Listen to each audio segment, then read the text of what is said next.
नमस्कार. स्वागत आहे आपलं हवामान अलर्ट या यूट्यूब चॅनलवर. आज दिनांक आहे 15 नोव्हेंबर. आज आपण उद्याचा 16 नोव्हेंबरचा हवामान अंदाज आजच्या व्हिडिओमध्ये पाहणार आहोत.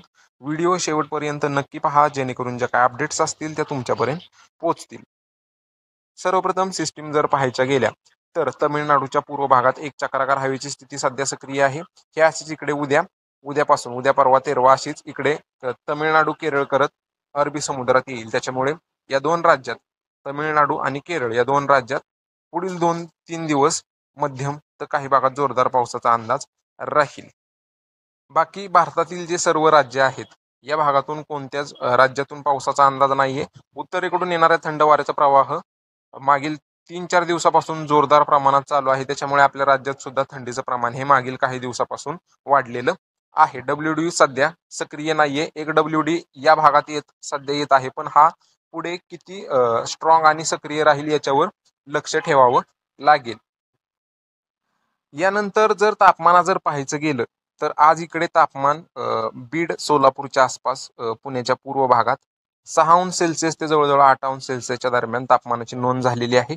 उर्वरित इकडे जळगाव, नाशिक, त्यानंतर इकडे गोंदिया, चंद्रपूरचे काही भाग, याच्यानंतर पुणे असेल, या भागातून 10 अंश सेल्सिअसच्या दरम्यान तापमानाची नोंद ही झालेली आहे. बाकी कोकण किनारपट्टी, मुंबई विभाग या भागातून 18 अंश सेल्सिअस ते 20 अंश सेल्सिअसच्या दरम्यान तापमान आहे. इकडे कोल्हापूर, सातारा या भागातून 10 अंश सेल्सिअस ते 14 अंश सेल्सिअसच्या आसपास तापमान. इकडे गडचिरोली, यवतमाळ, त्यानंतर अमरावती, बुलढाणा, अकोला, वाशिम, परभणी या भागातून 10 अंश सेल्सिअस ते जवळजवळ 12 अंश सेल्सिअसच्या दरम्यान आजचं तापमान रेकॉर्ड केलं गेलेलं आहे.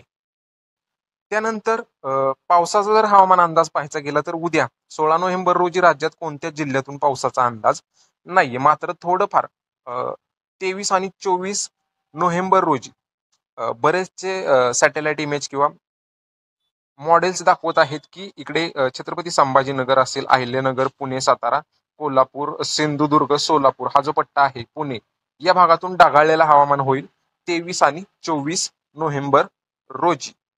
आता हा जो अंदाज आहे जवळजवळ 7 ते 8 दिवस पुढचा आहे. त्याच्यामुळे आपण थोडंफार थांबूयात, कारण दक्षिण भारतात जे कमी दाबाचं क्षेत्र बनणार आहे केरळ, तमिळनाडूच्या आसपास, ते जी तीव्रता थोडीफार वाढली तर थोडंफार आपल्या राज्यात इकडे 23 नोव्हेंबर 24 नोव्हेंबरला इकडे अहिल्यानगर, पुणे, सातारा, सांगली, कोल्हापूर, सिंधुदुर्ग या भागातून ढगाळलेलं हवामान होणार आहे. बरेचसे मॉडेल सुद्धा हे दाखवत आहेत.